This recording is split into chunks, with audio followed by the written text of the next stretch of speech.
I'm Farhan Dalla, transformational trainer, and welcome to Elevate Your Life, a transformational podcast, an invitation to take the journey towards your deepest self. It is my intention to inspire you to connect, move, and meditate. We'll tap in, tune in, and dive in, and together learn and reflect from authentic, real, and transformative conversations. Let's get started. Hello, everyone. Today, I have a very special guest, someone who has had a huge impact on me, and we're only meeting today for the very first time. Though we've been communicating on Instagram, I want to introduce you today to Rizwan Jagani. Wait till you hear his bio. Maryland-based Rizwan Jagani is an American violist of Indian and Pakistani heritage and is thrilled to be performing at this year's Indian American Impact Gala. Jagani has built a career on reimagining what the viola can do by combining his formal training in Western classical performance with other musical genres such as Bollywood, musical theater, pop, and rock. He is an accomplished solo artist, orchestral and chamber musician, and educator. Some of his career highlights include making his Broadway debut for the South Asian comedic icon Zarna Garg, who I think is completely hilarious, by the way. So that was during her Christmas shows at the Carnegie at the Carnegie on Broadway, in addition to her New Year's Eve shows in Washington, D.C., performing as principal violist at the Catholic University Symphony Orchestra during his concerts at the Strathmore Hall and the Terrace Theater of the Kennedy Center, as well as performing at the Eisenstadt, did I say that right? Eisenstadt Summer Academy Festival in Eisenstadt, Austria. Is that right? Eisenstadt. Okay, thanks for correcting me on that. That was a bit of a tongue twister. But let me carry on. Jagani is a huge advocate for arts education in South Asian diaspora. In June 2019, after completing his master's degree, Jagani was invited to give a lecture recital in Karachi, Pakistan, in the Liaquat National Hospital and Medical College about the importance of the arts in one's life, the academic approach to music, as well as share his personal story.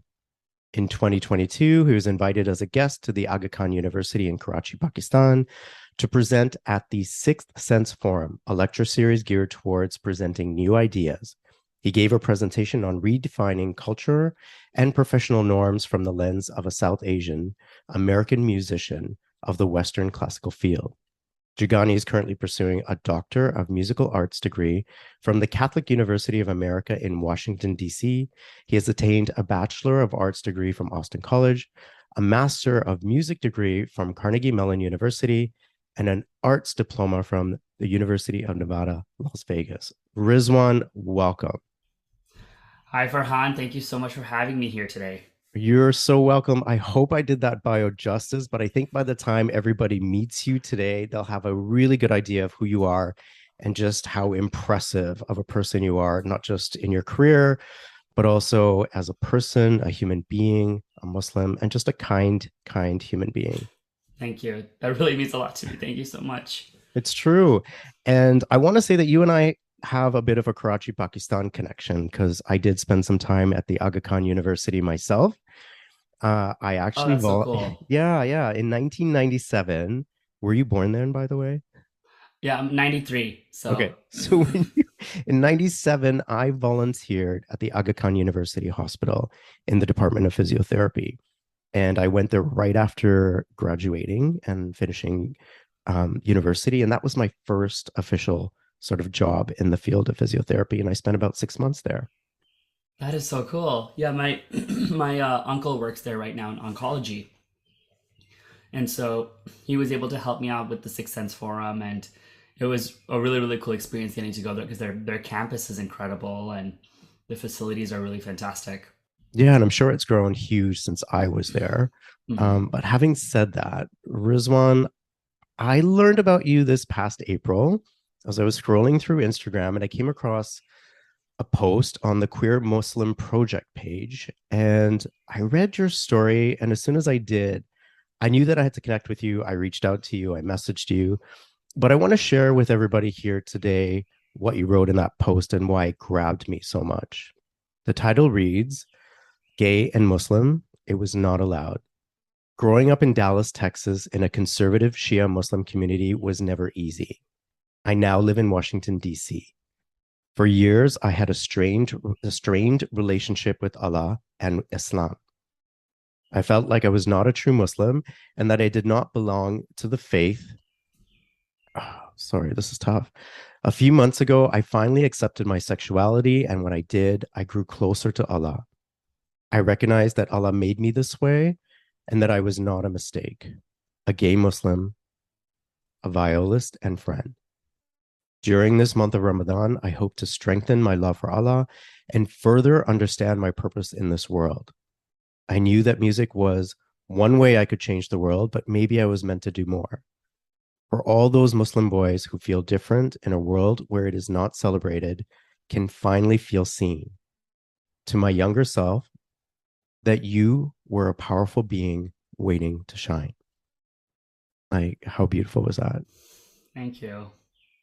I just want to say right here, right now, that it's when I read that post that it was finally the motivation that I need to tell my own story and my coming out story, because it's been about 20 years and I've never publicly spoken about my coming out. It's not like it's a secret. It's not like I'm in the closet, but I just saw the courage and felt and the connection with you. And I thought, if he can do it, I can do it too. So it was important to have you on as my very first guest as we kick off Pride Month and talk about these issues. Um, Absolutely. yeah, It's an and there's, honor. It's an honor. Thank you so much. you're so welcome. And I have so much that I want to unpack here. So let's kind of rewind in your journey. And if you can start the conversation with, when did you first come out to yourself? You know, part of it has always been like, I guess, innocent things. Like, you notice when you're a little kid, like, I guess, like, peeping at the underwear aisle, just look at all the Calvin Klein models. Um, or like, if you see someone changing, kind of like taking a peek, I guess. I felt like at the time it was more like a curiosity thing, and then I realized it was actually a little bit more of an attraction situation. And this is something I noticed when I was really young, but I just turned 30 back in January, and I didn't really accept myself until like the end of November of 2022. Um, I had kind of been grappling with the fact that it was sort of a part of me, but I could outgrow it, or it it was just something I always like. It was in the back of my head, but it was kind of like, oh, of course I'm gonna have a girlfriend. Of course I'm gonna get married to a woman. The culture will take care of that for me. If I don't find someone, they'll find someone for me, sort of thing. So I felt like I didn't have to worry. And then I kind of realized that, okay, this is a little bit beyond, kind of just an innocuous sort of part. This was a huge component of my life. And I think it was around 2015 when I like told myself, like, this is a little bit more than a phase, Rizwan. This is a So little how bit old are you more. at that point? I was 22. Mm-hmm. I was 22. Okay. Um, we can do the math right. Yeah. Uh, yeah, I So was did you 22 at the date time. girls by that, around that time or prior to that, or? Yeah, I had Mhm. a relationship with a girl in my music class at undergrad. Um, and then like that went sour about 11 months in, and then I ended up pursuing men. It kind of like happened on its own immediately after. And at that point I thought it was sort of like, okay, this is a part that I felt in myself. Let me kind of go with it for a little bit and see how things go. Um, and then I realized that kind of like it just felt a little. It was just something that I guess was I guess okay with was the best way to put it. Um, and then it didn't hit, and I again thought that, oh, maybe it's more of a physical thing, not a romantic thing, because I was still convincing myself that romantically I wanted to be with women. Um, it wasn't until 2016 where like I was emotionally heartbroken by a man, and I was like, this is more, and I still don't know how to handle it. I still don't know what it means. playing all these mental gymnastics. And then like I always considered myself like, a good practicing Muslim. Like when it came to things like doing Ramadan, trying to pray 5 times a day. I mean, I still struggle with it. Like I get tired and I fall asleep before I can pray the evening prayers. It happens. I know it happens to everybody. But I was like, this always was lingering. And so it was around 2015, 2016 when I realized this was a little bit more than just a phase.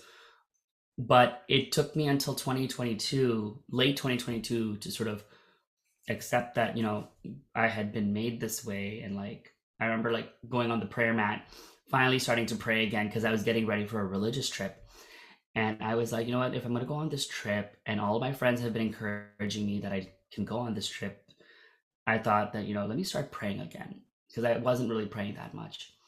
So I was on the prayer mat and I said, Allah, you made me how you made me. I'm going to fully put my heart and soul in that idea, but you better start blessing me.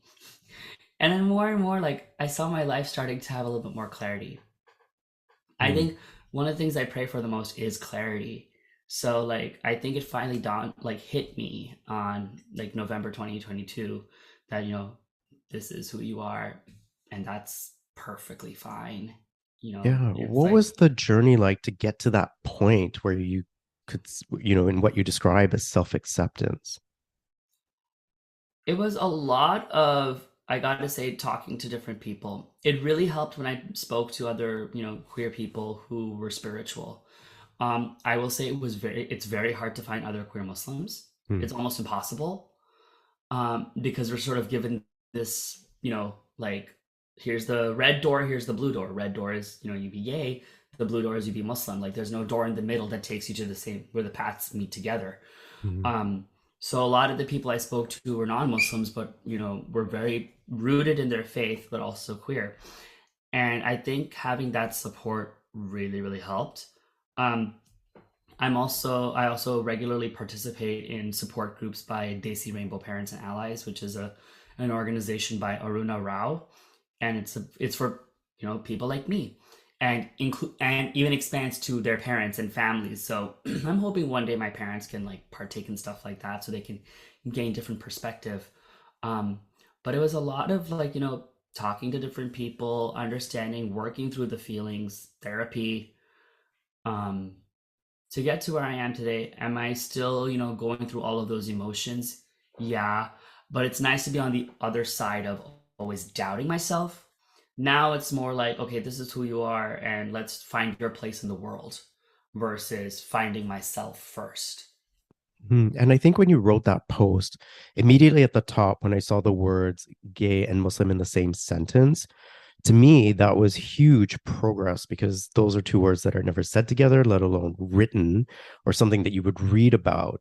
And when you started your post that way, I was like, he's got my attention. Where is he going with this? And I was so in awe of what you wrote because it was so honest, and very brave. And you set a very powerful intention for Ramadan. Why was it the right time to come out publicly during the holy month of Ramadan? And again, I want to reiterate that was a very brave thing to do. Thank you.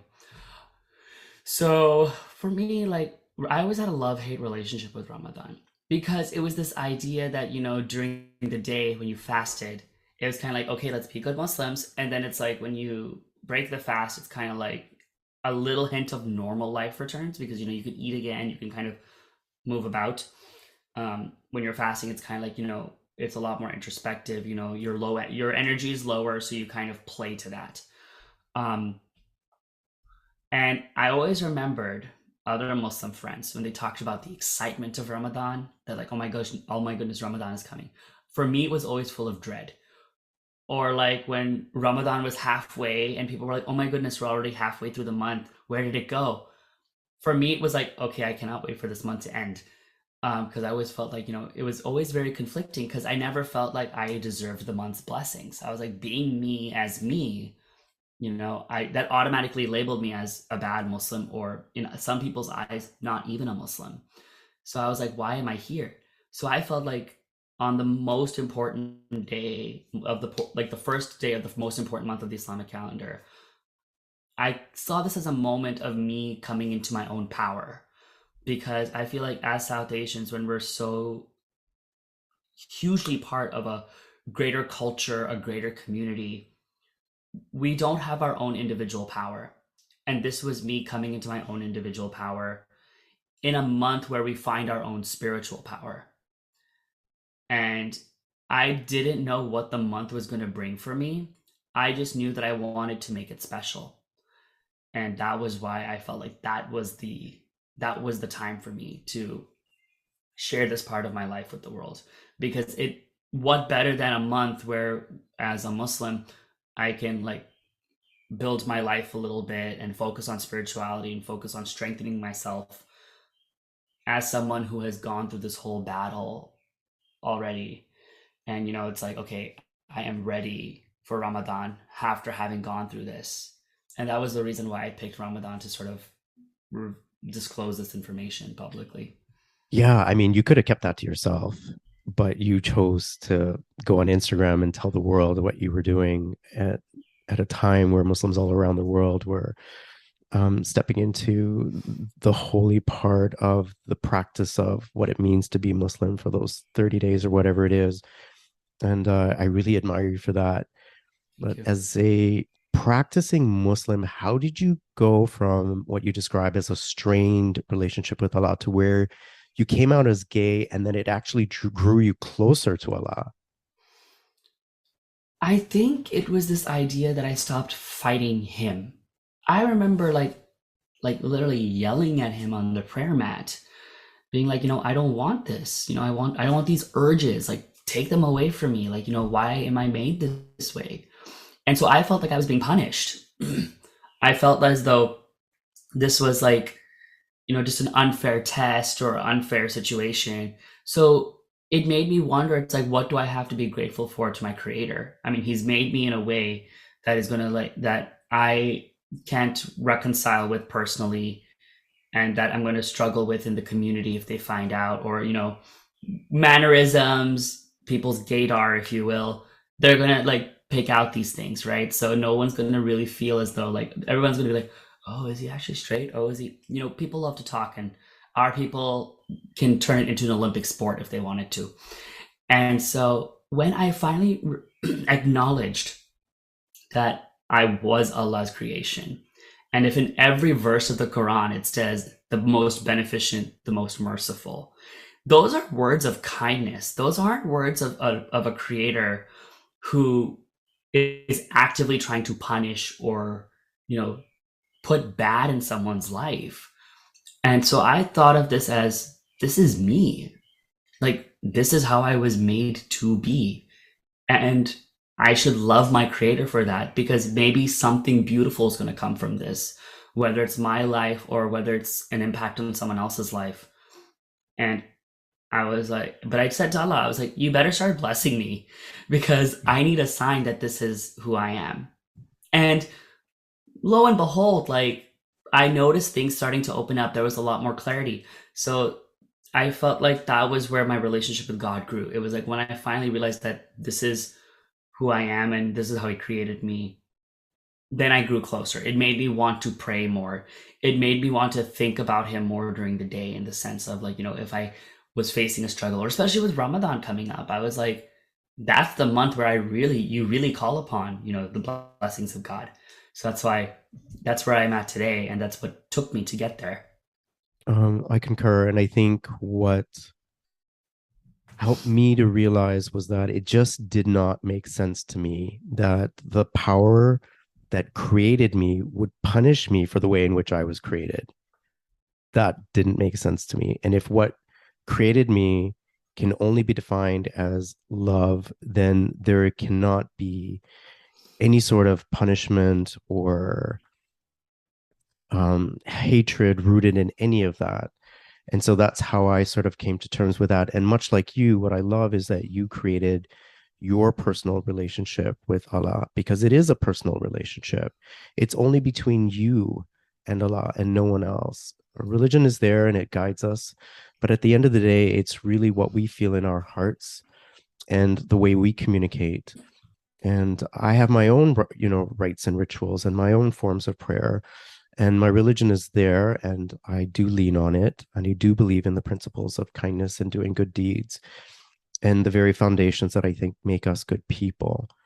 But at the end of the day, my relationship, much like yours, is a very individual one with Allah. So I appreciate you for sharing that. You go on to say, though, at the beginning of Ramadan, I came out publicly. I set the stage for what this month was going to be for me. I set the intention for this month to be about survival, to survive my coming out journey with my family and other people in my life who would struggle to accept who I am, to survive being a doctoral student and professional musician, with engagements going way into the evenings where at times I was not eating or I had just broken my fast with dates and water. Every day I would put my faith in Allah and pray for strength, strength to get through the day, to be brave, to ask for power from the when I felt my soul became weak. While it was the Ramadan I was the most excited about, it was the one that was the most emotionally draining.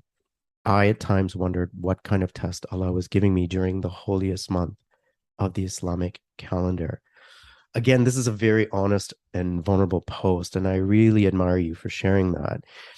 I think that anytime, anyone posts something in regards to making references to religion, it can be scary because it can be met with lots of negativity and backlash. But I don't even want to go there. I just want to emphasize that I understand being Muslim myself, how challenging it must have been for you to be so open and honest with this, like this way. But now that Ramadan is over, if you were to reflect back on your experience on that month, what did you come out learning about yourself? So I realized that like I had power and strength within me. Maybe I just didn't believe that I did because I had a very busy performing schedule. And we take for granted that mid-afternoon cup of coffee or cup of caffeinated beverage, or just the ability that when we nourish our bodies, we can recover faster and go from one busy day to the next busy day, even if it's something physically strenuous. Proper nourishment allows us to bounce back faster. And I was realizing that I didn't have that luxury. And the fact that I could still go through my busy days, sometimes I had like 3 musical engagements in one day, or the event at the Terrace Theater in the Kennedy Center. I had to break my fast in the middle of the concert. And I told my conductor, and so he was like, keep what you need to keep with you. I was sitting principal, so right up front, like audience can see me. Couldn't hide. So I had my dates, I had an energy drink. So we finished one piece. I quickly popped dates in my mouth, drank some energy drink, put the viola back on my shoulder, and played the next piece. So And let me picture this. You're at the Kennedy Center, you're in an orchestra with I don't know how many band members, and it's the end of the piece, and you have to quickly break your fast, swallow some dates, take a few sips of an energy drink, and then go back to performing. yeah, Wow. the good thing was they had it was kind of like a curated concert sort of thing. So in between each piece, there was some talking. So I had about 3 or 4 minutes to quickly do that. And so I was very, very grateful that I was able to. But the conductor even said that if you are still in the middle of it, I will hold it and then you quickly get ready to go. Which I was very grateful for Maestro Dekuf to say that to me because, I always think like as a Muslim in Ramadan, like I always feel like when I have to ask for a little accommodation, I always feel like it's an inconvenience. I think, yeah, I feel like a lot of Muslims might feel that way. But this month actually reinforced to me, it's like, hey, this is who you are. You ask for whatever you might need, and the good people that you are talking to will accommodate you. And so I thought about it a lot in the sense that I was able to do what I didn't think I could do, and that was have a busy musician schedule. And that for me was spirituality, was the fact that like I could pray to Allah for that strength and find it within me and be reassured that you are doing the right thing, and still praying 5 times a day. Could I have done a little bit more Quran? Yes, but I made sure that whatever dua or whatever prayer or anything I was listening to or reading, I made sure that I really did it with full intention. Like I read the translation or understood its heritage. Because I didn't want to go about like, a Ramadan checklist. Like, how many things did I do? I made it a point that whatever I was doing, it was with the purest and most like intense intentions. And music was one way of that, because I felt like I was able to put my spirituality to the test in real life as, a Muslim musician, because I'm the only Muslim in my school's orchestra. I'm also the only person of South Asian heritage in the orchestra. And for that particular concert, I was wearing shalwar kameez. So it was like really proper branding, if you will. You But represented us really well, I want to say. thank you. So that's why I really thought about that. And I was like, this is what the month taught me. It was survival, but it was survival through spirituality, the self-realization of who you truly are, the strong self that you can be when you need that strength, and that for me was the love of Allah manifesting in the ability that, hey, I at times thought that maybe I won't fast on this day because it's going to be an intense day and I won't get to eat. I need caffeine, blah, blah, blah. I didn't need to worry. I had someone guiding me and giving me that little extra push when I needed it. Yeah. And just from my perspective, I want to say from hearing you speak, I don't think you survived, but you in fact thrived. If you think about who you are today and what that month brought for you, the strength that you leaned on, the lessons that you learned, the person that you became, the spiritual practice that grew with you and allowed you to keep that connection, just in my opinion, makes it sound like someone who actually thrived. Thank And you. yeah, it's true. Let's go to the end of Ramadan and it's Eid, and you continue to say in this post, my battle is not over. It's not even close. While dressing up for Eid is a fun time because I love fashion, this Eid felt strange. I could sense how much my story was sucking the joy from my parents' lives, particularly my mother. A time of joy was ridden with guilt and sadness. Dark thoughts entered my mind, and while I'm holding on to the light, I am scared of going back. However, I am still here today. Again, I love the honesty, and what you're trying to say here is that you haven't figured it all out, that you don't, in fact, have to have it all figured out. It's a journey, and I think that you learn as you go through it one day at a time, sometimes one step at a time, and often even maybe one breath at a time. So I get the sense that, there's still a struggle with where your family's at. But when did you come out to your parents and how did that conversation go? So back in early middle March, I was going on ziyarat to Karbala in Najaf, Iraq, and it was a trip that for like Shias, it's a big deal. It was my second time going, and I was going by myself. The first time I went was with my parents. Would you mind just And explaining that to our non-Muslim listeners, what that involves and what it means, please? absolutely. So ziyarat is a type of pilgrimage specific to Shia Muslims, and I know non-Shias who have gone as well, but it is more particular to the Shia sect of Islam, and it surrounds multiple like locations where there are shrines commemorating important figures of Shia Islam. So Najaf is where Imam Ali or Hazrat Ali, if you're aware of this figure, um, he is interred there. And what's also interesting is in the Shia school of thought, they believe that Adam and Noah are also interred in Najaf. And then the city of Karbala is the site of a very important battle that took place that involved the grandson of Prophet Muhammad, peace be upon him, and the Umayyad Caliphate. So there are shrines there that commemorate Hussein, the grandson, and his half brother Abbas. And it's a very spiritual place. People go there, like people like dream of going there, or like, they say to go there is that you've been called to go there. And I remember going, and I went on this trip for multiple reasons. It was for myself because of this internal battle, but also it was to prove to my parents that, hey, this might be who I am, but at the same time, it's like I'm still like Islam is in my heart. Being a Shia is still in me, and so this was a very important pilgrimage for me, and so that's what ziyarat is. With regards to my parental involvement, I was planning on addressing this with them before I was going to go. And again, for like the reasons I mentioned, so that way they still see that Islam is a huge part of my life, but also to create some physical distance so they can start wrangling with those thoughts. I wasn't so lucky though. I was going to go see a show at the Kennedy Center with my family. It was Into the Woods. They were touring on Broadway. And one of the actresses, Stephanie J. Block, she does a podcast herself. And she had interviewed one of her co-stars. And her co-star had talked about his relationship with God and his sexuality. So I wanted to write her a thank you letter for, having that platform for this discussion to happen. And my mom peeped at the contents of my letter.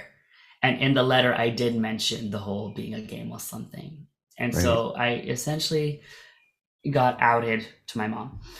And I remember she wouldn't mention to me why she was upset that whole evening, but I knew she was upset. But I figured it out on my own because I saw that things were not in the order I had placed them, which was a symbol of a different issue, but I didn't want to, address that with her. So I decided, let me have a heart to heart with each of my parents. So I first talked to my dad. He, he's very chill, but he had his reservations, and understandably so. Now he's actually like my best friend.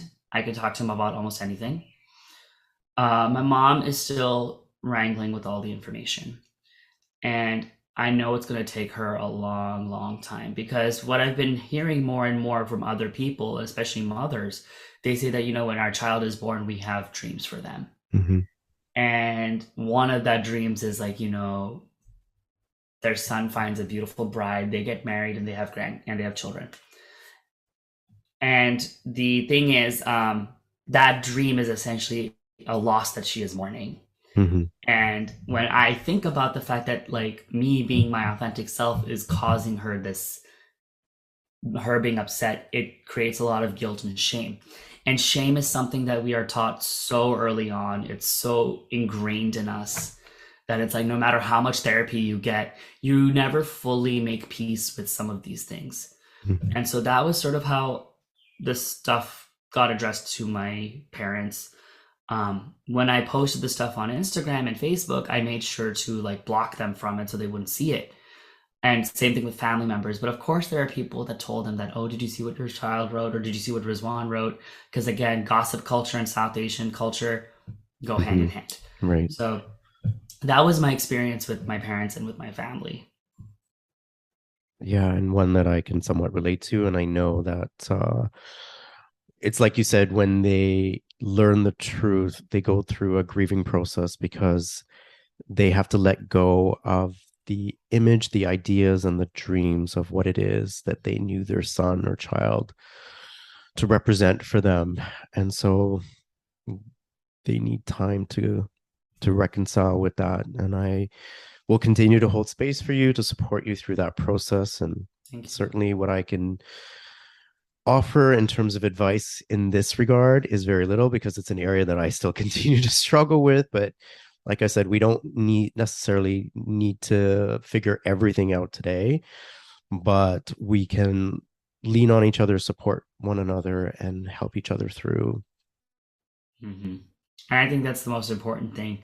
Like you mentioned earlier, like a step at a time, a breath at a time. For me, it's been one moment at a time. Mm-hmm. And I think there's something beautiful in the idea that we can take time and condense it to even its smallest form and appreciate each one as it happens. And like holding on to those things. Yes, and living true to what you said in regards to that, perhaps this is related to your purpose in this world, that who you're here to represent and how you're here to be of service. And I'm curious as to wonder if after you came out publicly, if you heard from other Muslim gay boys that were struggling, and what sorts of advice did you have for them? I haven't had that conversation just yet. Although someone did follow me on Instagram because they read my story, and they DM'd me and said that it's so nice to find someone else like me. I think that was huge. because again, I tried to find someone like me and I never could. I had a mom reach out to me who was from the conservative community from Dallas, Texas, where I grew up. Wow. And she, Okay. and she said that, I hope that I can give my own children the space and the environment for them to be their true authentic selves in a conservative area. And around that time, back in Dallas, we had a few deaths in the community of male children around my age, all due to drugs. And people always wonder if there was like some underlying depression or some story or whatnot. Whatever their story is, maybe their story was rooted in something like this. And, maybe that was their only place of feeling somewhat safe. And I think this idea of sharing your story when you know that there are people out there who are too scared to could provide something huge. I was in Dallas over the weekend playing at a wedding where I've been hired to perform at, so I was flown down at the same community. So I was going literally into a Shark Tank because a lot of those people knew about me. And I was terrified. This was probably the hardest performance I've ever had to give. Not because of the musical material, but because of its circumstance.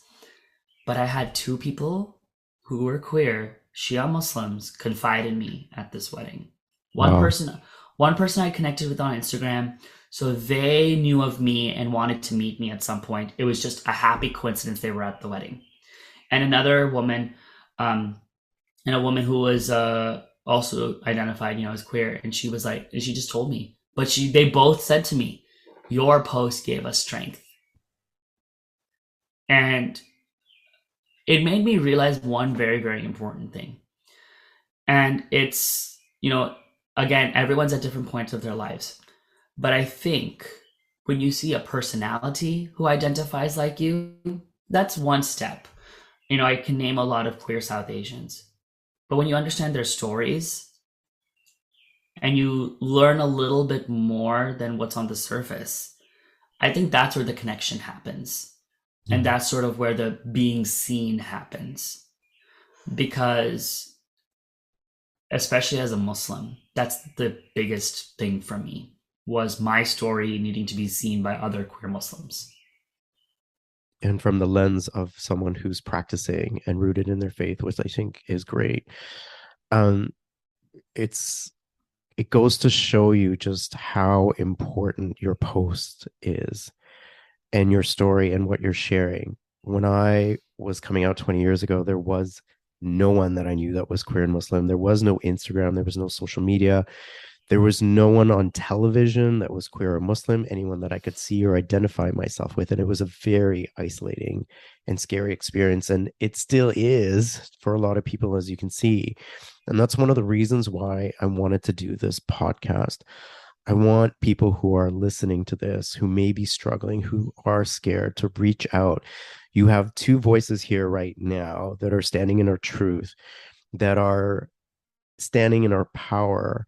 And if you can see in us that you can be yourself to whatever degree you can in this moment, that if you could take one step to do that, if it means reaching out to Rizwan and I, we're here, we're listening. We've made ourselves available in a public sphere, which means that we care. And even if you think no one else does, just know that there's at least two people here that do. 100%. I want to shift gears a little bit to a post that you wrote on April 7th. And I love this. It says, "In the month of blessings, that is Ramadan, I am grateful for this one. Last year, when I decided to pray again, I acknowledged that I was Allah's creation and I am meant to be who I am meant to be.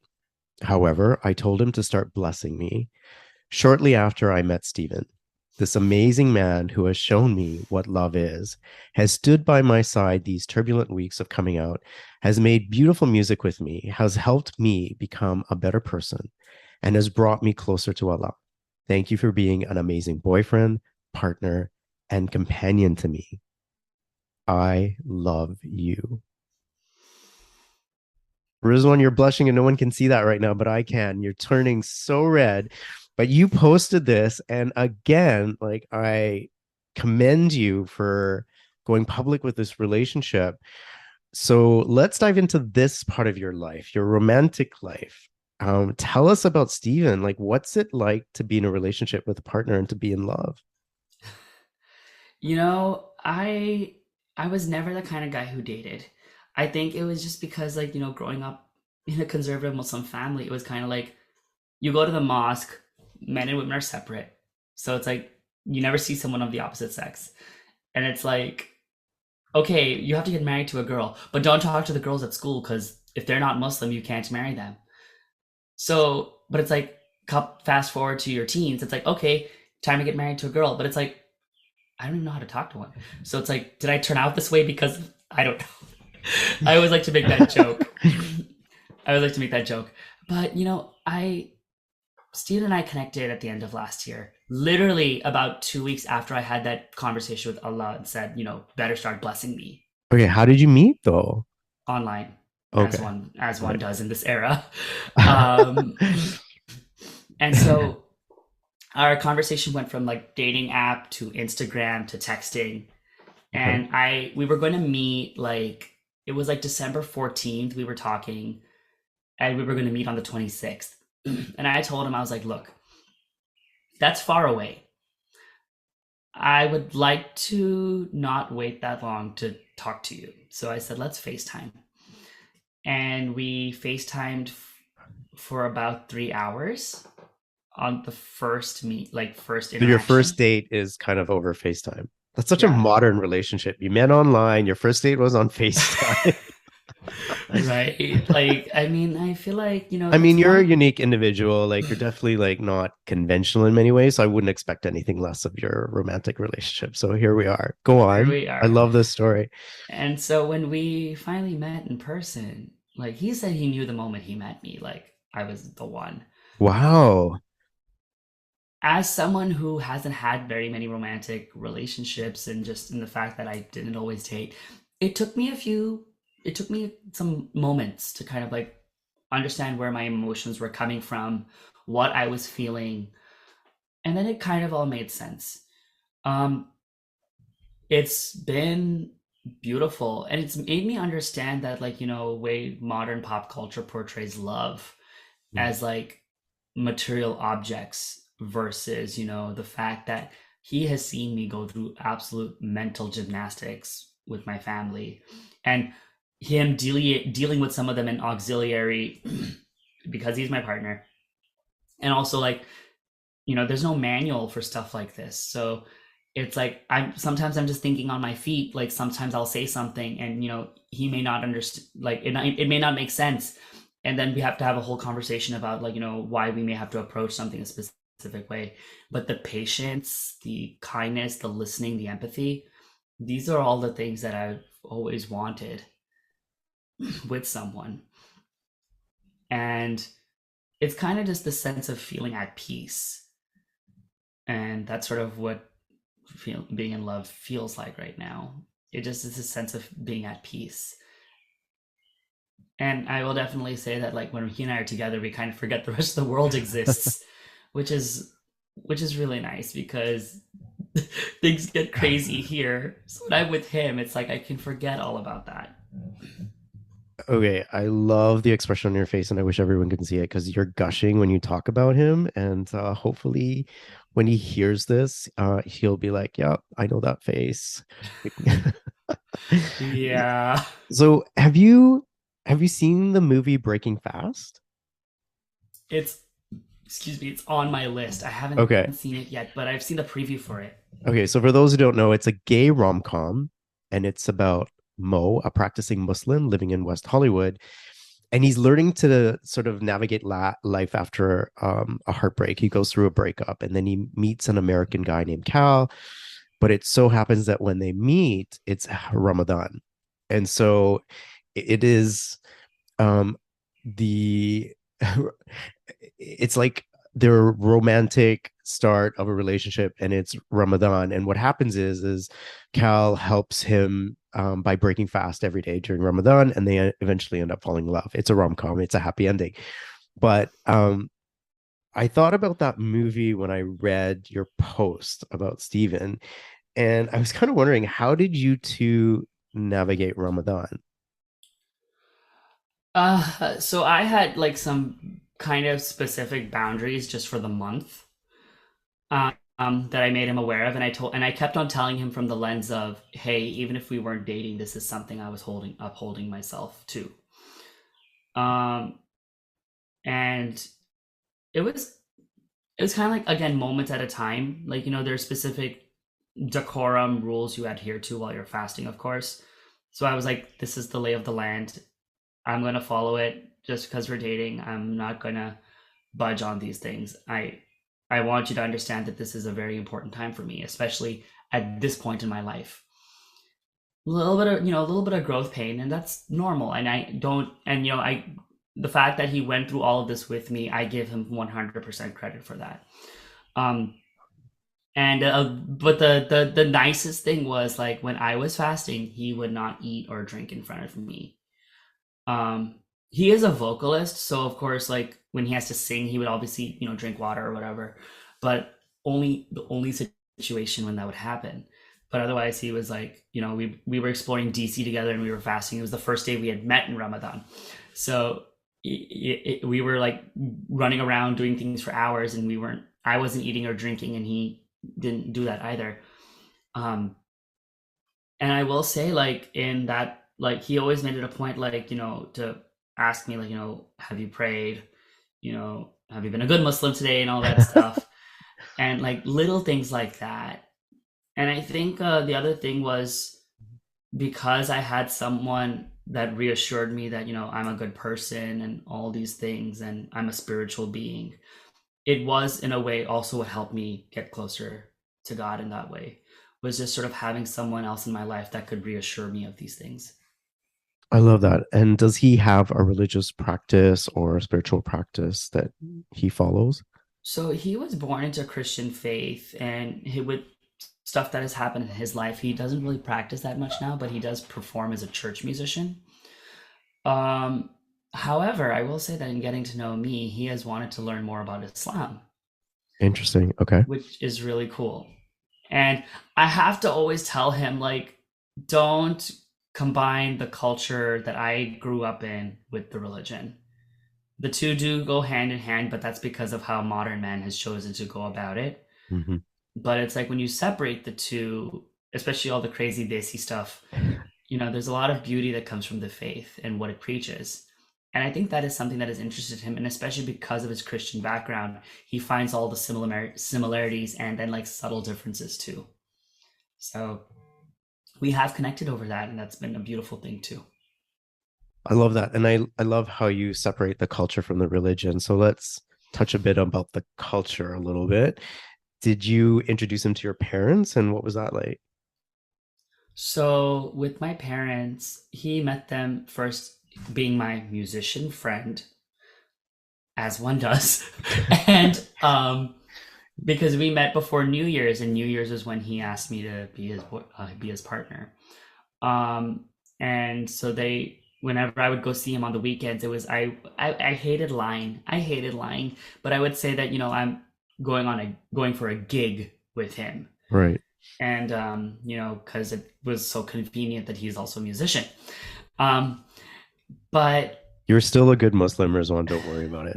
I hope it's what I pray for, and hope for in my actions. But they found out, unfortunately, through that social media post, because a family friend shared it on their stories. Wait a minute. You didn't tell them before you posted that? No, because I was gonna warm them up to the idea This was your idea. Go public first and then tell them? I mean, come on. Did you? I know.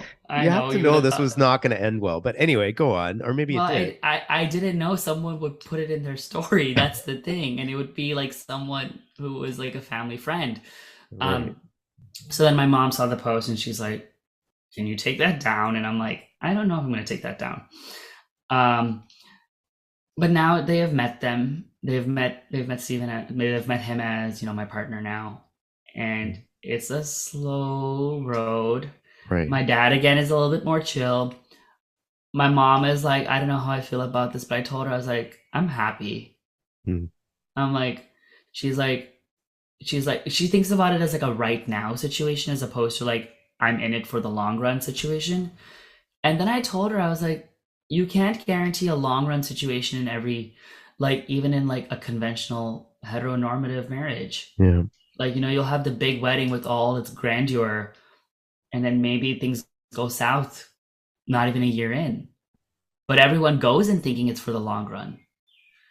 And, but like now things are a little bit, they're getting better.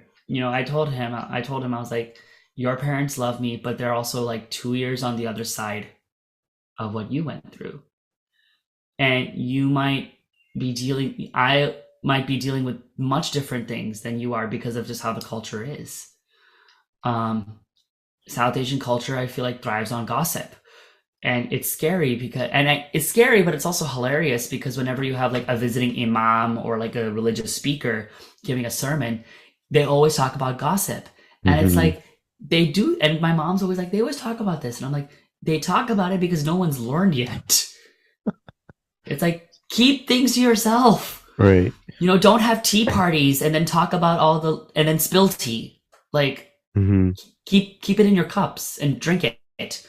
Um, So I gotta but ask, I mean, we all have those aunties. I mean, if we're yeah, talking about the gossip culture, so did you have any response from, the aunties that do all the talking? And oddly enough, no. okay. A lot of the aunties actually were looking out for me. Some just didn't reach out, which that's also an action. Those are actions even of themselves. I think what hurt most was like through auxiliary. Like I would have, I visited a family friend over the weekend, and her son plays viola.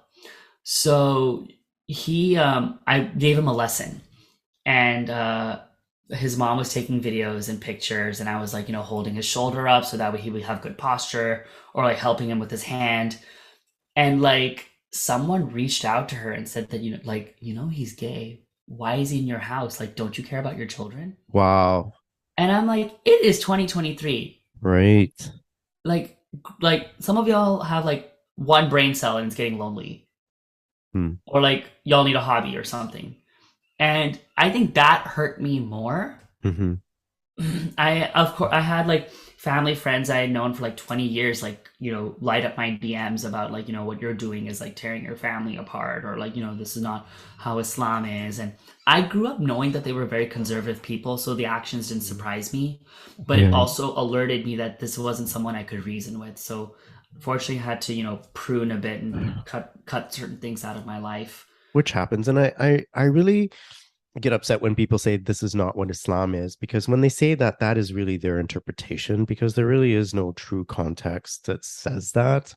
So, I mean, every person has their own belief systems, but to label it as Islam, I really find that very annoying. It's problematic. A friend of mine, he was like born into Catholic faith, also a violist. He said like, it's like brand loyalty.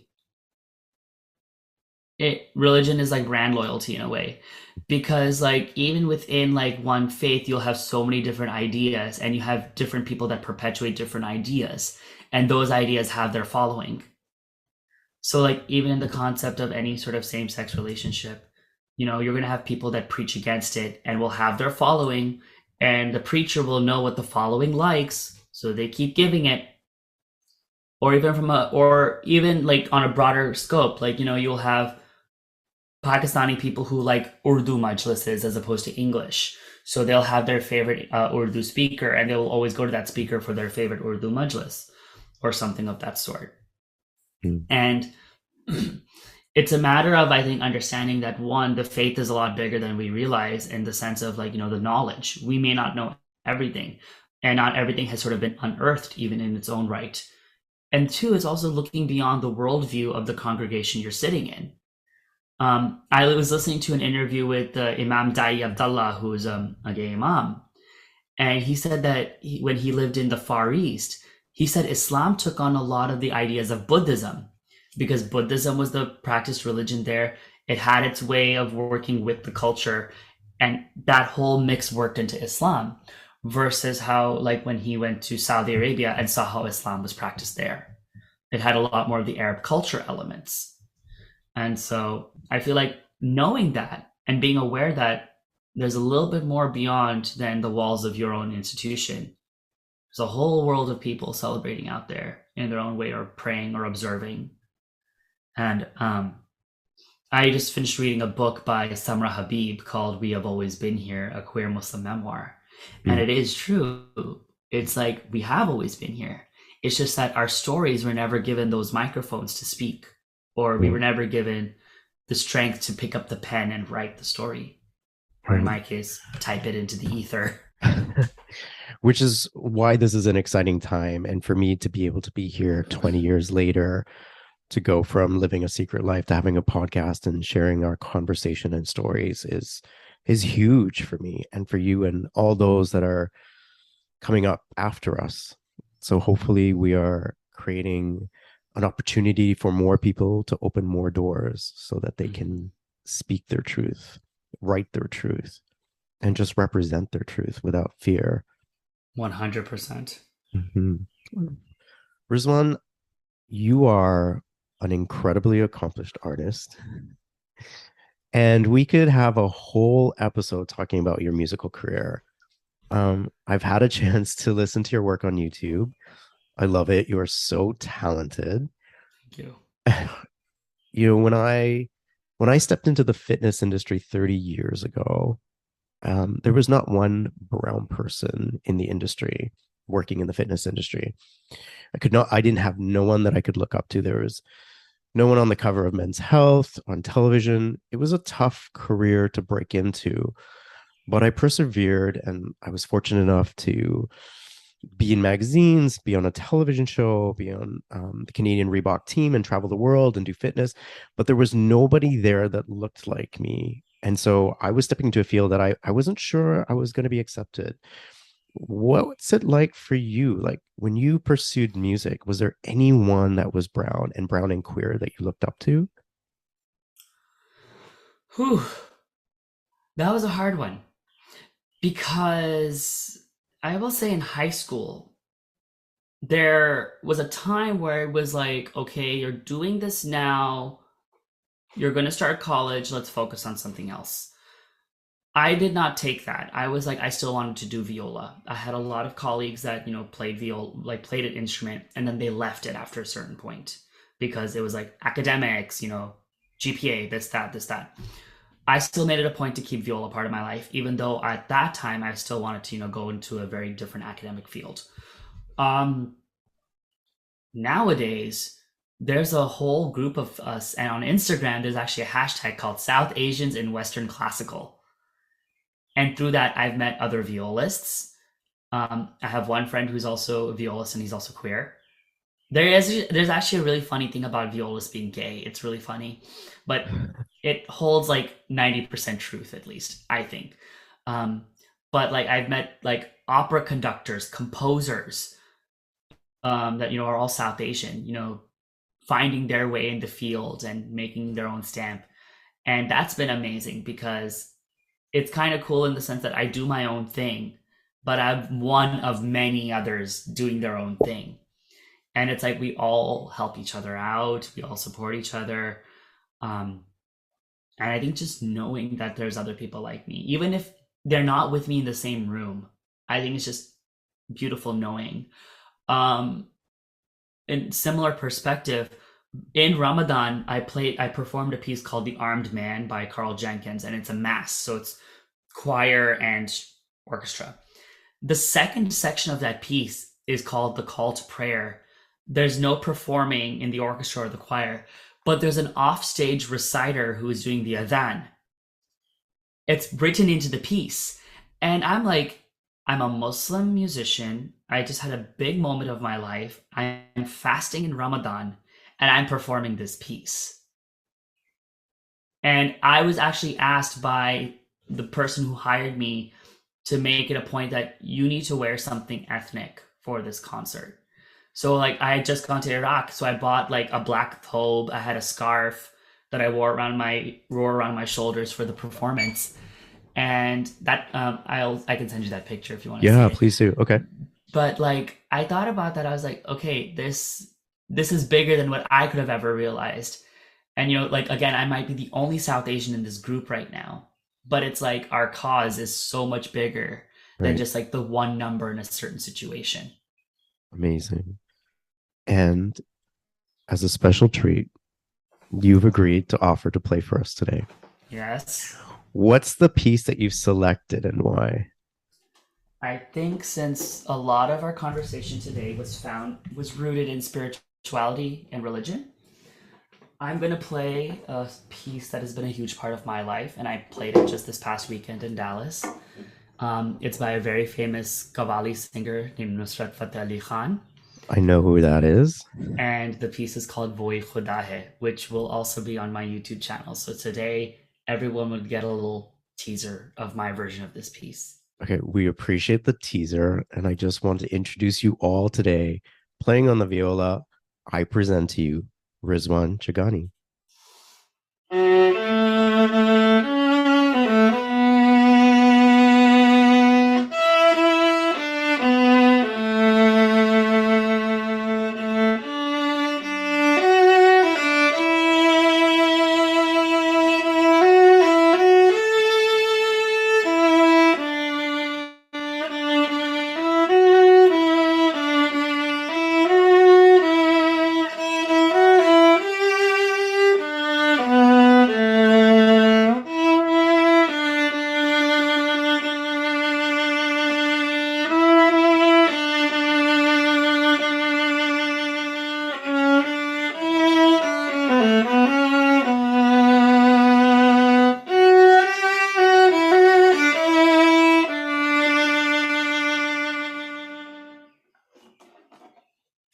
Thank you so much, Rizwan. That was amazing.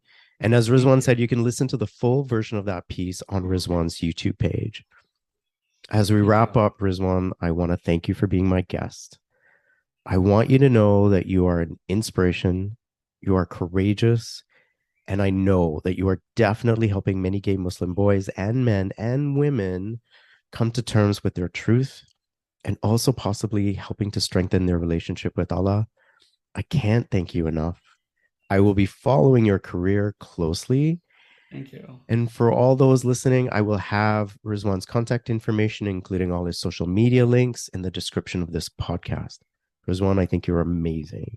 Thank you so much. You are amazing. Truly an honor to be with you today. Thank you so much for having me. The honor is ours. Thank you. I'm Farhan Dalla.